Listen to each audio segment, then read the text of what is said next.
it's in us to want to hunt. Yeah. And so now I have to wake up and unmotivate myself to hunt. I have to wake up and unmotivate myself to look. I have to wake up and unmotivate myself to do what got me you in the first place. Right. I can't move how I normally move.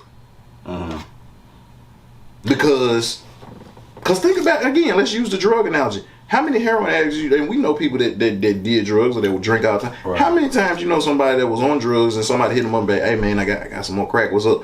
You could be in the middle of firing up a rock. They're going. Right. They trying to find a way to get their crack. Yeah. They're trying to find a way to get their heroin. They're trying to find a way to get their drink. So, again, you can have a woman, and I've been in a situation where you can have a good woman.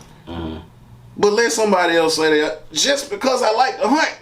Right. You being a good woman. It's not about you being a good woman. It ain't got nothing to do with you. It's about my desire to hunt. It's about my desire to feel, and in some sense of ways, like we feel validation as men, knowing that we still are good at doing that. Right.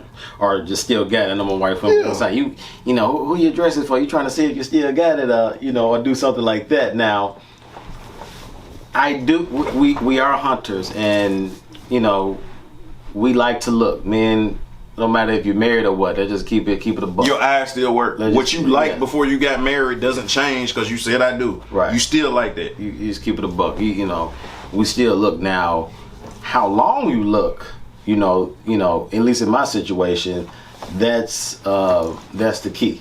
You know what I'm saying? But as far as what you're saying, as far as looking and being hunters and doing that, I do. I would say, since you broke it down like that I want to be acknowledged. You know what I'm saying? But then also, I want to put some accountability on me as far as, being a man of faith, being everything else, as far as I need to be able to control, that lust, to a degree enough to where, but also that's work too. No matter if you're a man of faith, no matter an atheist, whatever, it's still hard. You know what I'm saying? No matter what your belief system is or whatever, you still will likely struggle in the lust category just because of what you said. We're made like that. We're made up, with enough testosterone, with enough, zeal, and just, really just the eye test. You know what I mean? So that alone, that can be a struggle. On top of, let's say you work a 10-hour shift. Okay? You work a 10-hour shift. You do X, Y, and Z. The type of work that you do is stressful. You know what I'm saying? So you have to deal with other employees or other different people, different personalities all during the day. While you're looking, while you're doing all this stuff. And so it all just building up.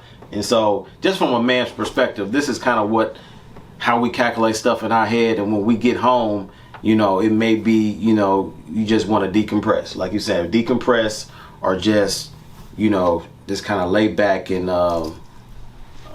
just redo your day in your head. I mean, dude, like, I just, again, like my thing is just from the perspective standpoint, because it's made to be like, as women say, well, people be in my inbox too. But again, that wasn't attractive to you when you were single. Yeah. So it's not an apples to apples comparison. Yeah.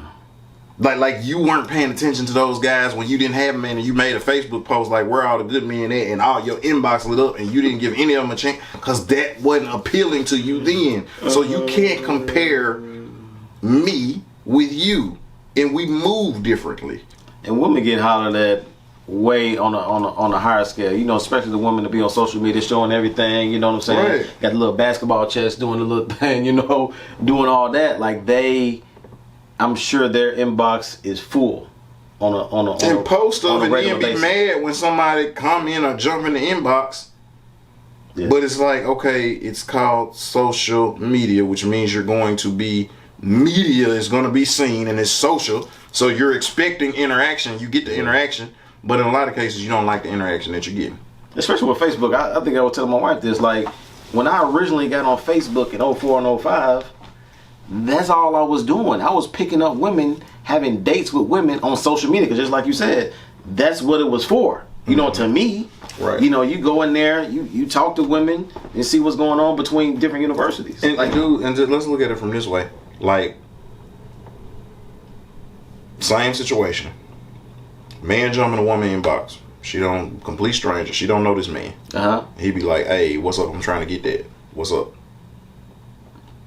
9 times out of 10, most of the time I say 99 times out of 100, 99 times out of 100, that woman's not even going. You're gonna have to entertain her. You're gonna have to pique her interest. Yeah. You just saying what's up is not gonna do anything. You meet a woman at a bar or at a club or at a party and be like, "Hey, you know what? I think you're gorgeous, baby. Like, I need that. Like, what's up? Let's go right now." Most of the time, if you don't have any type of relationship with that woman, it's not gonna happen. That doesn't appeal to a woman in most cases. Most cases, yeah. In general, you still want to be wooed. You want to be courted. You want to feel like he's pursuing you. Flip it. You at a party, and a girl, "Hey, man, my homegirl, she came up to, a chick walked up, 'Hey, you see my homegirl? She said she need that.'" You don't care about anything. Like being a heterosexual male, as long as she born with what she got, you're down. Now I will say I've always been different in that aspect. Like I never liked when a woman was kind of forceful because I've had. No, I'm not saying the woman being forceful because I didn't. That's why I said her friend came up to you and said something. Okay. Because like I'm that way too. Like if I don't know you and you just come up and be like, I think it's suspect. I think it's a setup. I think like you got a dude waiting somewhere, he gonna try to rob me, or you got that package and you trying to share it with me, or like maybe I dissed you back in the day when we was in middle school or something, and it's your revenge and you're gonna make me pay or whatever. But what the point that I was making is for us, like, and so if it's a chick we work with. And again, speaking from a single perspective, and she come up and be like, yeah, you say something or whatever, and she be like, "Oh boy, whatever, you could have been got it." You're not finna ask any more questions. Right. You don't need to be entertained. She don't have to take you out to eat. You don't have to get to know her. Right. You don't care about her personality or her intellect or her credit score or anything. Yeah. Because now you're in hunt mode, and that appeals to what attracts you. You about that action. You see what I'm saying? So like.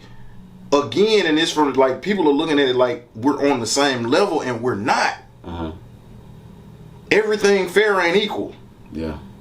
You know what I'm saying? And we're not on the same. So the stuff that attracts you as a woman don't attract me as a man, and so you're looking at it from your perspective, like, okay, well, I reject it, but you reject all the time. Right.